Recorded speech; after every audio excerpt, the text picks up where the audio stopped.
আসসালামু আলাইকুম, সবাইকে শুভেচ্ছা জানাচ্ছি। মাসুম মাহবুব দেখছেন ওপেন দ্য ইউটিউব চ্যানেল এবং মাসুম মাহবুব ফেসবুক পেজ।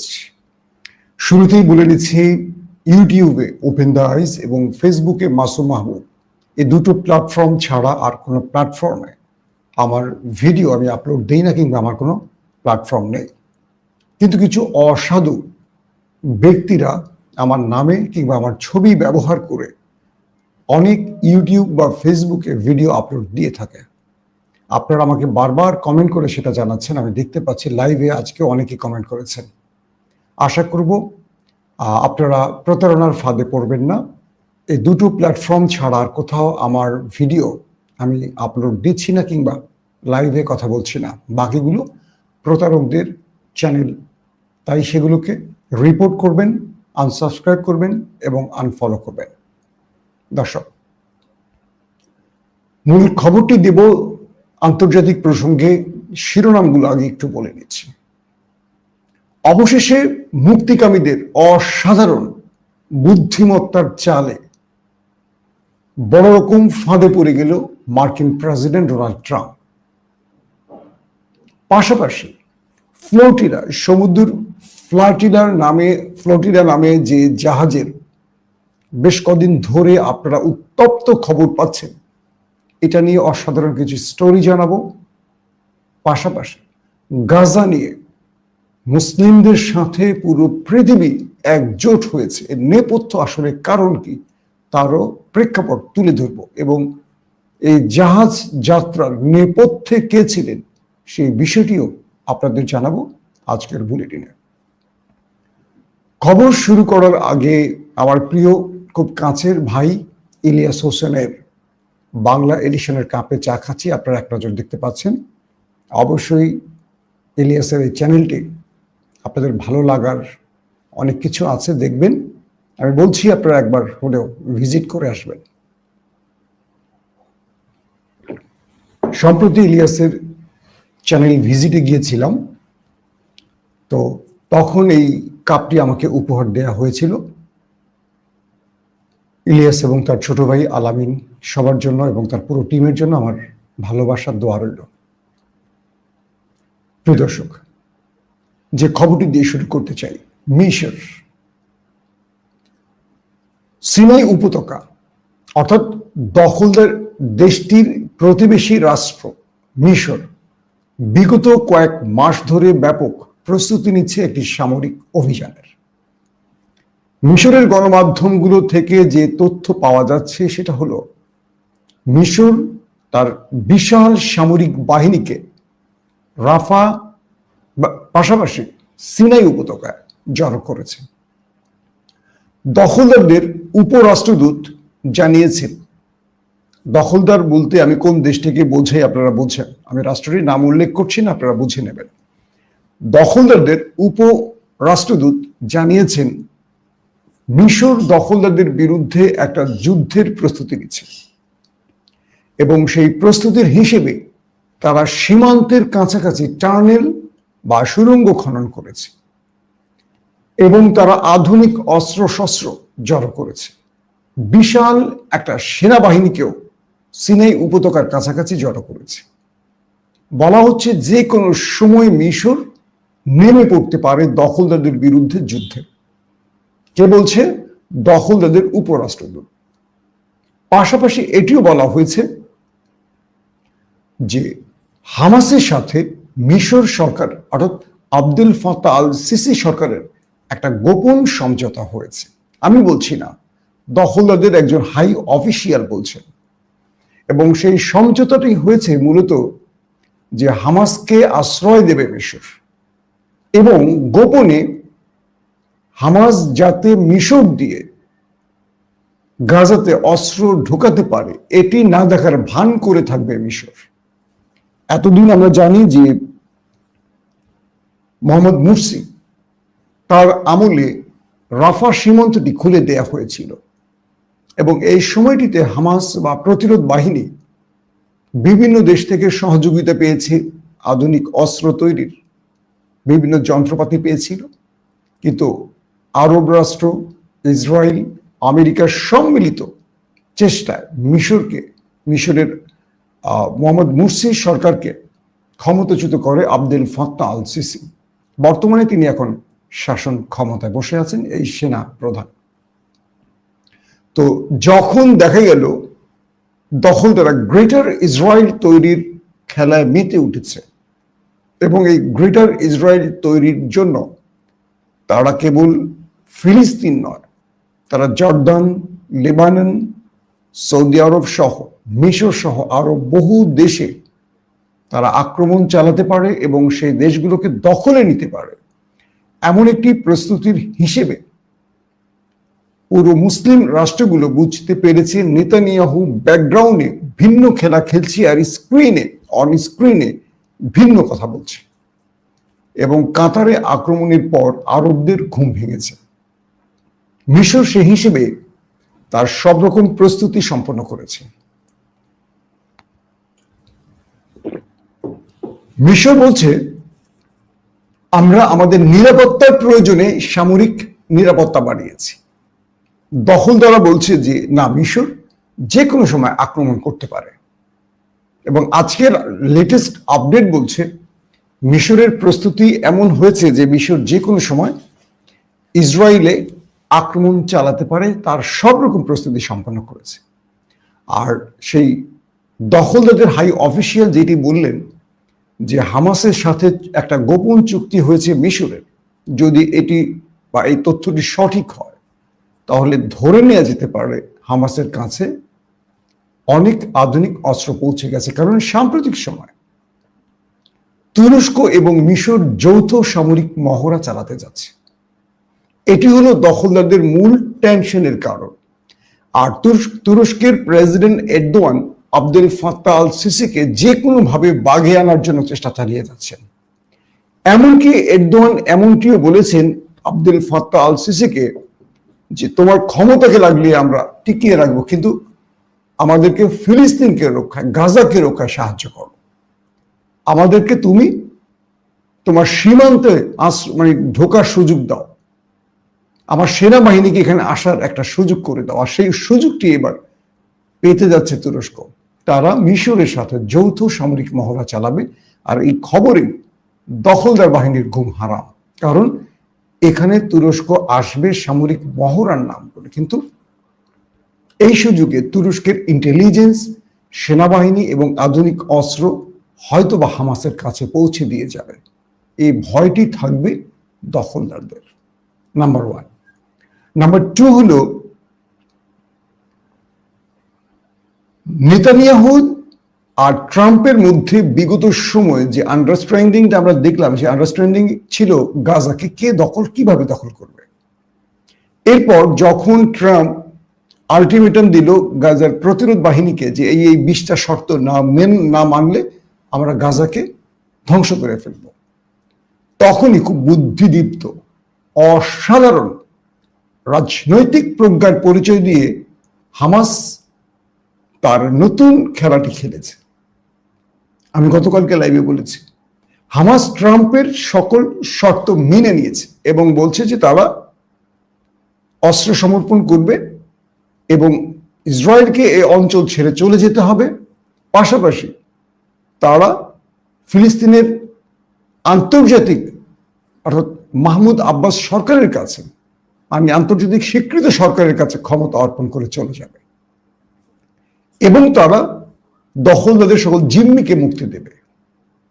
আর এতে করে ট্রাম্প খুশি হয়ে গিয়েছিলেন যে তার নোবেল বিজয়টা এবার একেবারে নাকের ডগায়। কিন্তু পাল্টা আক্রমণ করে ট্রাম্পকে বড় রকম ধাক্কা দিল নেতানিয়াহু, কারণ হামাস শর্ত মানার পরও নেতানিয়াহু আক্রমণ করেছে। আর এটি জানতো হামাস যে আমরা সকল দাবি মানলেও ওরা আক্রমণ করবে। আর এই বিষয়টি পৃথিবীকে দেখানোর জন্য হামাস খুব কৌশলে খেলাটি খেলেছে। আন্তর্জাতিক জার্নালগুলো, আউটলেটগুলো বলছে যে হামাসকে এই রাজনৈতিক প্রজ্ঞার খেলাটি তৈরি করে দিয়েছে দুজন ব্যক্তি, একজন রজব তাইয়েপ এরদোয়ান, অন্যজন হাকান ফিদান, তুরস্কের পররাষ্ট্রমন্ত্রী। কারণ তুরস্কের এরদোয়ান জানেন নেতানিয়াহুর ক্যারেক্টার এবং সেই ফাঁদে পড়ে গেছে ট্রাম্প। এখন যখন আক্রমণ আবার পাল্টা হয়েছে প্যালেস্টাইনে, হামাস বলছে যে আমরা আর যুদ্ধবিরতি করব, মানে আমরা আর অস্ত্র সমর্পণ করব না, কারণ আমাদের বৈধ অধিকার আছে অস্ত্র আমাদের কাছে রাখার। কারণ যে কোনো সময় দখলদাররা আমাদের উপর হামলা করলে আমাদের নিরাপত্তার প্রয়োজনে এই অস্ত্রগুলো আমাদের লাগবে। ট্রাম্প পড়ে গেছে বেকায়দায়, তার নাকের ডগা থেকে নোবেলটা এখন দূরে চলে যাচ্ছে, হাতছাড়া হয়ে যাচ্ছে। কি করবে এখন ট্রাম্প? কারণ ট্রাম্পের চালে ট্রাম্পকে গুগলি দিয়ে আটকে দিয়েছে প্রতিরোধ বাহিনী।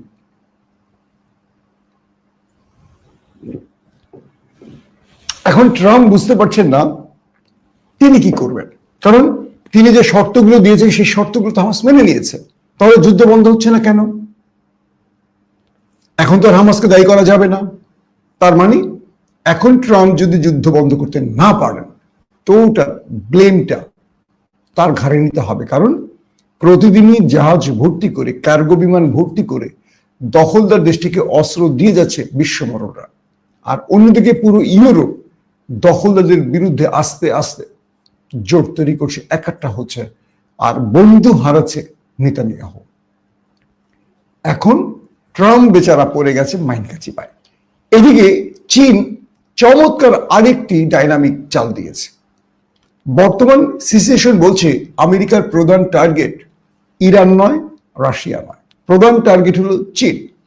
চীনকে সাহায্য করার জন্যই ইরানকে ধরছে, রাশিয়াকে ধরছে, চীনের মিত্রদের ধরছে। ইভেন পাকিস্তানের সাথে ঘর সংসার শুরু করেছে আমেরিকা, কারণ চীনকে তাদের দুর্বল করতে হবে।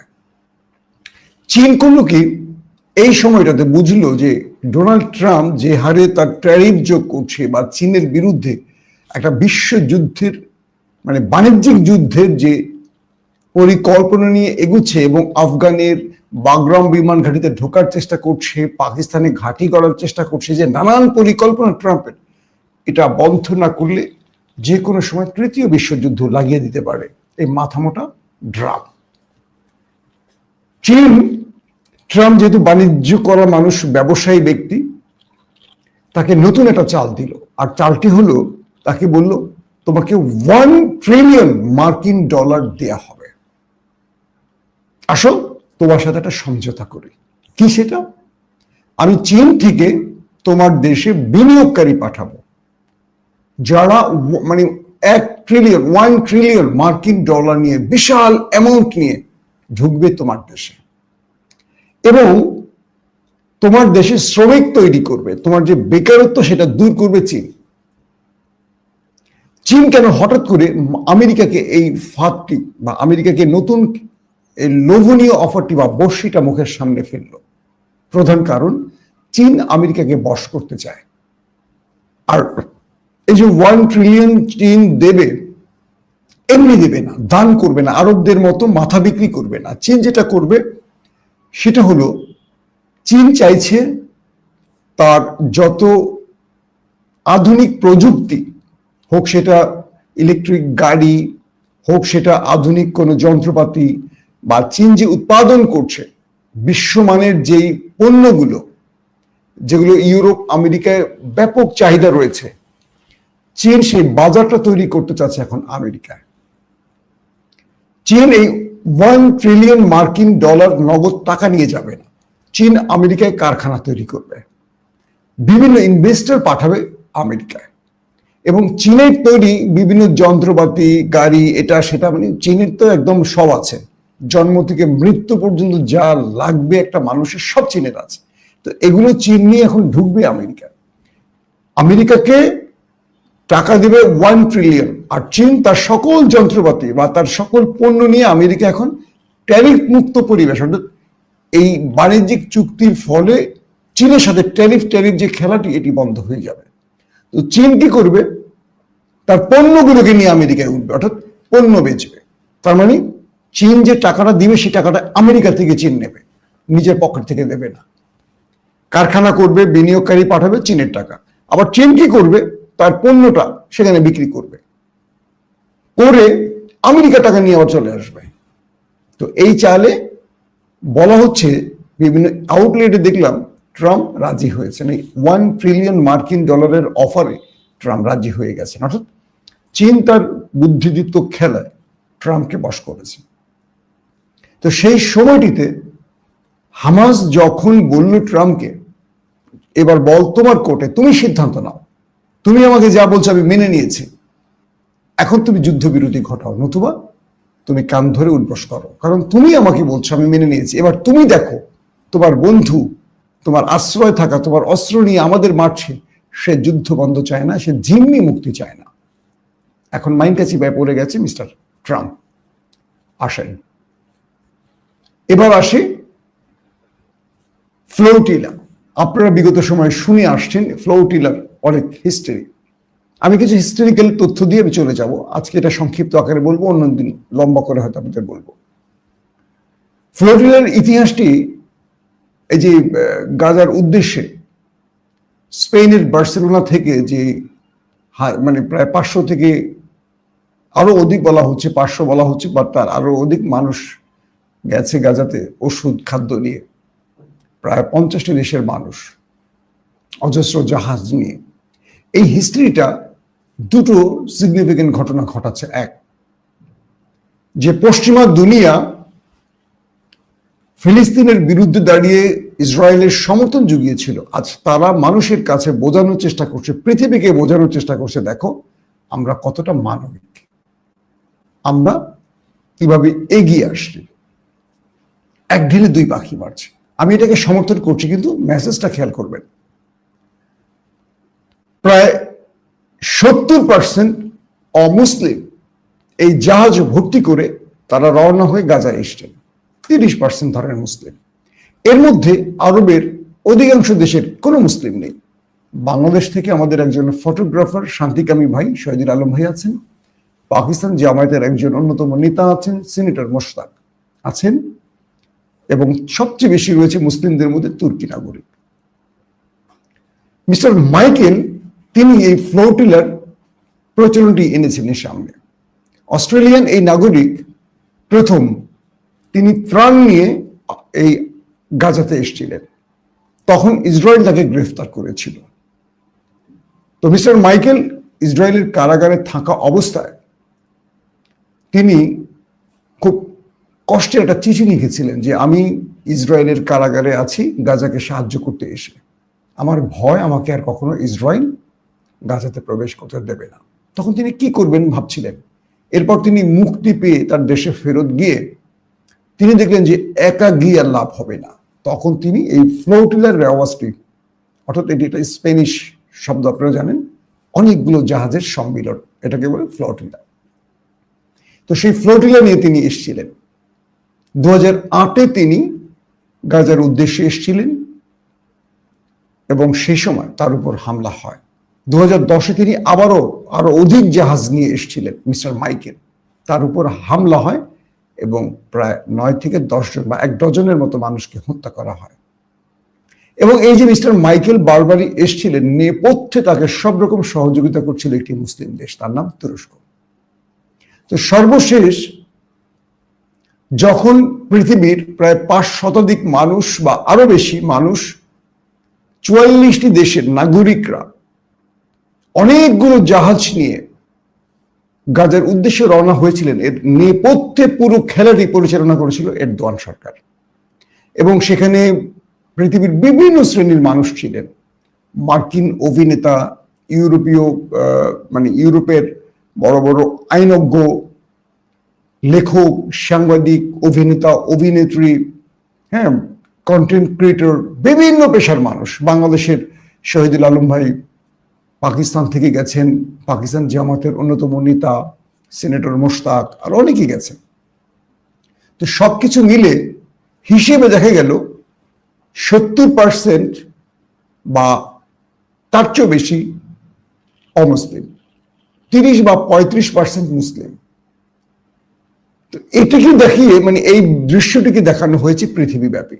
প্রশ্ন হলো, যদি একবার চিন্তা করেন, গত 2023-এর 7 অক্টোবর থেকে যে লড়াইটা শুরু হয়, এই লড়াইতে আমরা শুধু দেখেছি যে মুসলিমরাই মারা গেছে।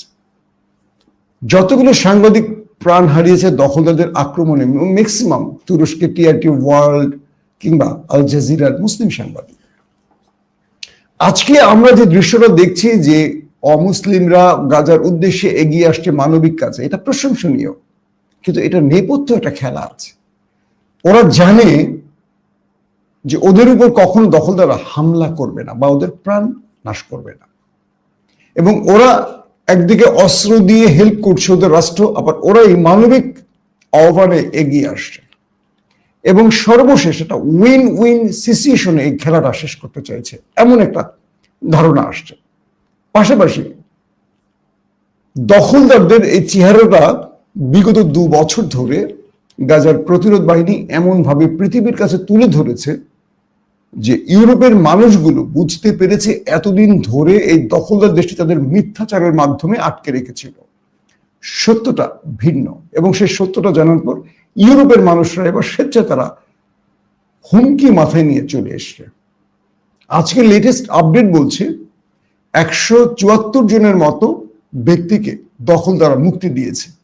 তবে যারা মুক্তি পেয়েছেন তারা আন্তর্জাতিক গণমাধ্যমগুলোকে বলেছেন যে তাদের উপর ব্যাপক নির্যাতন করা হয়েছে, তাদের দীর্ঘ কয়েকদিন ধরে ঘুমোতে দেয়া হয়নি, তাদেরকে খাবার পানি দেয়া হয়নি, তারা বাথরুমের পানি খেয়েছে, তাদেরকে 3-4 দিন ধরে খাবার খেতে দেয়া হয়নি, তাদেরকে দাঁড় করিয়ে রাখা হয়েছে, তাদের মাথার সামনে বন্দুক ধরে বন্দুকের যে লেজার, সেই লেজার সেট করে গুলি করার হুমকি দেয়া হয়েছে, নানান রকম নির্যাতন করা হয়েছে এই ব্যক্তিদের।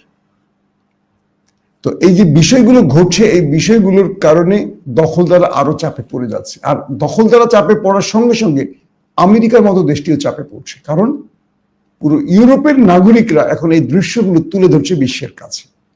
আর যখন তাদেরকে গ্রেফতার করা হচ্ছে, মানে এই জাহাজগুলোকে নিয়ে যখন এসছিল, তখন এই জাহাজগুলোকে গাজায় পৌঁছতে না দিয়ে এদেরকে নিয়ে যাওয়া হয়েছে আশদুদ, ইসরায়েলের একটা বন্দরে। তো সবকিছু মিলে দখলদাররা ব্যাপক যেমন চাপে পড়েছে, তেমনি আন্তর্জাতিকভাবে দখলদাররা একঘরে হয়ে যাচ্ছে। এখন এখান থেকে দুটো মেসেজ আমি আপনাদের বললাম। একটি হলো মানবিক মানুষরা গাজাকে নতুনভাবে পৃথিবীকে দেখাচ্ছে, 1। 2, ইউরোপ আবারও প্রমাণ করতে চাইছে যে আমরা মানবিক কাজে আছি। কিন্তু এই 2 বছরের যুদ্ধে একজন ইউরোপীয় সাংবাদিক মারা যায়নি, একজন নাগরিকও মারা যায়নি গাজাকে রক্ষায়, মারা কিন্তু মুসলমানরাই গেছে। তারা অস্ত্র দিয়ে মারবে, আবার তারা মানবিক সেজে পৃথিবীকে ভিন্ন বার্তা দেবে। এই খেলাতেও তারা একটা ন্যারেটিভ তৈরির খেলায় বিজয়ী হওয়ার চেষ্টা করছে। আর আমরা বোকা মানুষগুলো, বোকা মুসলিমগুলো আমরা দেখছি আর হাততালি দিচ্ছি। তবে মিস্টার এরদোয়ান এই অসাধারণ খেলাটার নেপথ্যে খেলেছেন। এই ফ্লোটিলা জাহাজের যে সম্মিলন ভূমধ্য সাগর পেরিয়ে এসছে গাজার উদ্দেশ্যে, এটার পেছনে এরদোয়ান সরকার আছে, এমনটি প্রকাশ্যে গণমাধ্যমগুলোতে এসছে, দখলদারদের গণমাধ্যমে।